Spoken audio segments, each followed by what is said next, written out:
BTC ने 100K से नीचे गिरकर मार्केट हिला दी। पिछले वीकेंड बिटकॉइन 100K से नीचे चला गया।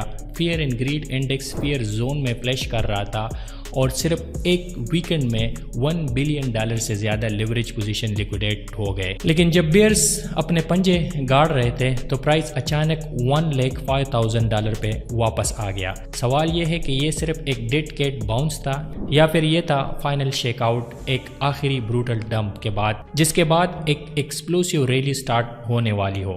आज हम बिटकॉइन के इस कंफ्यूजिंग प्राइस एक्शन का पूरा पोस्टमार्टम करेंगे, समझेंगे कि पिछले हफ्ते मार्केट में पैनिक क्यों फैला, किस वजह से रिकवरी हुई और सबसे बड़ा कैटलिस्ट क्या था। साथ ही डिस्कस करेंगे यूएस गवर्नमेंट का शटडाउन का ख़त्म होना और उसके साथ आने वाला $850 बिलियन लिक्विडिटी का बम। फिर देखेंगे वो की लेवल और वो हेडविंड जो डिसाइड करेंगे कि 2025 के आखिर तक बिटकॉइन का फ्यूचर क्या होगा।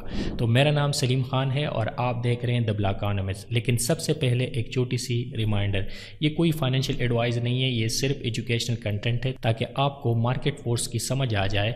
और अगर आपको ऐसा कंटेंट पसंद है तो प्लीज़ चैनल को सब्सक्राइब करें और बेल के आइकन को क्लिक करें ताकि आप इस तरह के डेटाबेस एनालिसिस मिस ना करें। तो चलिए स्टार्ट करते हैं एनाटमी ऑफ द डेट से, मतलब कि हम डेट की पूरी तरह एक एनाटमी करते हैं कि ये डेट कैसे आया। अक्टूबर के स्टार्ट में बिटकॉइन ने नया ऑल टाइम हाई बनाया 1,26,000 से ऊपर, लेकिन उसके बाद एक स्लो ब्लीड शुरू हुई। नवंबर के पहले वीकेंड तक बिटकॉइन ने अपना 100K का सपोर्ट तोड़ दिया और गिरते गिरते $97,000 तक आ गया। 4 महीने बाद ये पहली दफ़ा 6 फिगर के नीचे ट्रेड करते हुए नजर आया। मार्केट में पैनिक फैल गया। टोटल $1.7 बिलियन की लिवरेज लॉन्ग पोजीशन लिक्विडेट हुई और ये वो ट्रेडर थे जो क्विक बाउंस की उम्मीद में बैठे थे। अब सवाल यह है कि ये क्रैश आखिर हुआ कैसे। ये एक परफेक्ट स्टॉर्म था 3 मेजर फैक्टर की कॉम्बिनेशन से। उसमें सबसे पहला था risk of sentiment. Traditional market में एआई स्टॉक बूम के ओवर हॉट होने का फियर था। टेक और क्रिप्टो दोनों मार्केट के इन्वेस्टर सेम होते हैं, तो जब एक गिरता है तो दूसरा थोड़ा सा सिंक हो जाता है। दूसरा है लॉन्ग टर्म होल्डर सेलिंग।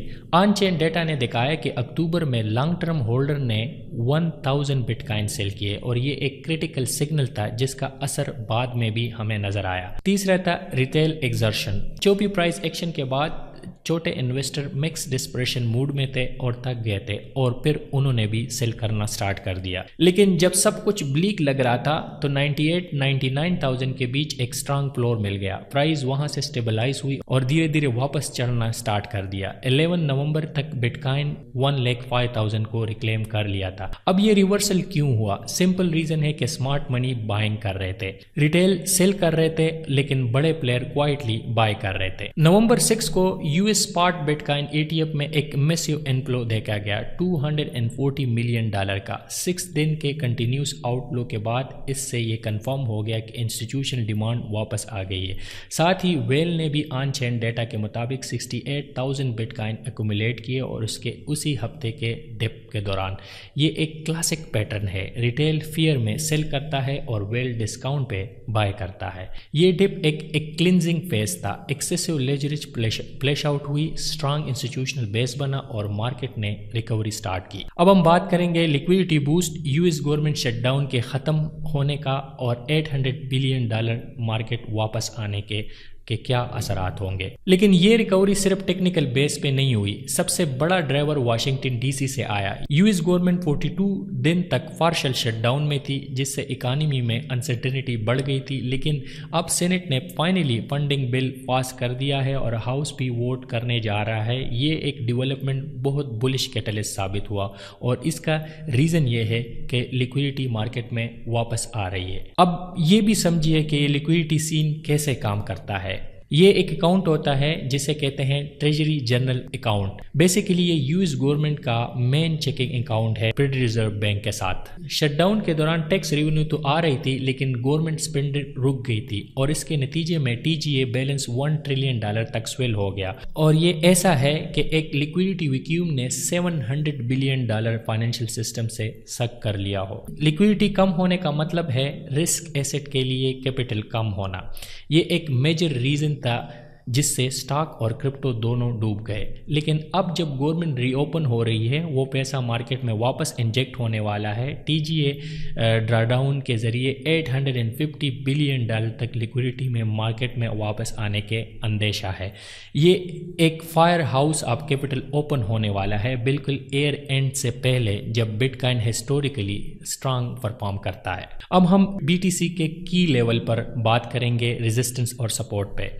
तो अब सवाल यह है कि आगे क्या होगा। मेजर एनालिस्ट के मुताबिक सेंटिमेंट अब भी बुलिश है। माइकल सेलर अब भी अपने 150,000 टारगेट पर कॉन्फिडेंट है। बिटवाइस के सीईओ मैथ हैगन कहते हैं कि अब भी बिटकॉइन 125 के 130 के तक इजीली जा सकता है। जेपी मॉर्गन के प्रेडिक्शन के मुताबिक एंड टारगेट है 165,000 के, अगर की लेवल रिक्लेम हो गए। अब की सपोर्ट क्या है? सबसे इंपॉर्टेंट लेवल है 100 के। साइकोलॉजिकल भी है और टेक्निकल फ्लोर भी प्रोवाइड करता है। अगर ये लेवल टूट गया तो अगला सपोर्ट 95,000 पर है, mid term level of the cost averaging.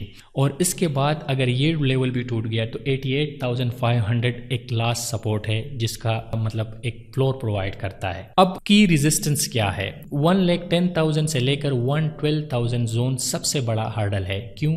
क्योंकि ग्लास नोट के डेटा के मुताबिक शॉर्ट टर्म होल्डर का एवरेज एंट्री प्राइस लेवल है 112,500 के आसपास।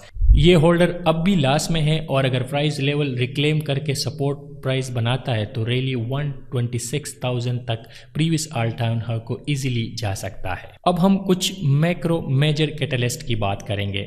बुलिश साइड पे फेडरल रिजर्व का दिसंबर 10 के मीटिंग में 68% प्रोबेबिलिटी है कि इंटरेस्ट रेट कट होगा और ये पॉजिटिव है पर रिस्क एसेट। गवर्नमेंट रीओपन होने से security exchange commission ETF approval block leg process करेगा और अगर ऑल्टकॉइन ईटीएफ अप्रूव हुए तो सेंटिमेंट और भी बुलिश हो जाएगा। अगर हम बेरिश साइड पे देखें तो लॉन्ग टर्म होल्डर की सेलिंग प्रेशर जुलाई से अब तक कोहर्ट 3 लाख बीटीसी सेल कर चुका है और ये सब रैली पे नहीं बल्कि साइडवे मार्केट पे बेच रहे हैं। ये एक फिटीग और convection loss of the signal बता रहा है मार्केट के हवाले से। ईटीएफ आउटफ्लो वापस आ सकते हैं। अगर फिड दिसंबर में रेट कट करता है तो मार्केट को झटका मिल सकता है और इस साल के एंड पर यूएस में टैक्स लॉस हार्वेस्टिंग का प्रेशर भी आएगा तो उसका भी मार्केट पे इफेक्ट देखने को मिलेगा हमें। अब मार्केट एक क्रिटिकल क्रॉस रोड पे खड़ी है।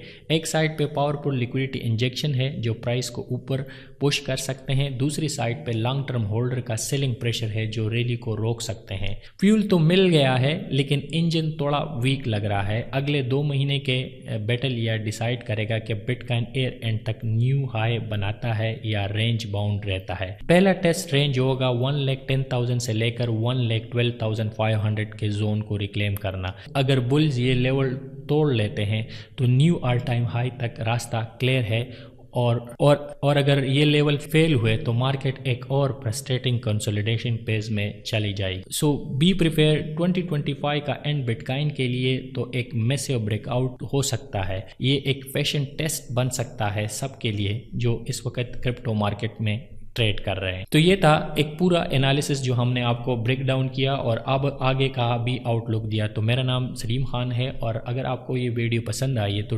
डेफिनेटली आपसे रिक्वेस्ट है कि चैनल को सब्सक्राइब करें और बेल के आइकन को क्लिक करें ताकि आप इस तरह के वीडियो मिस ना करें। Thank you so much for watching.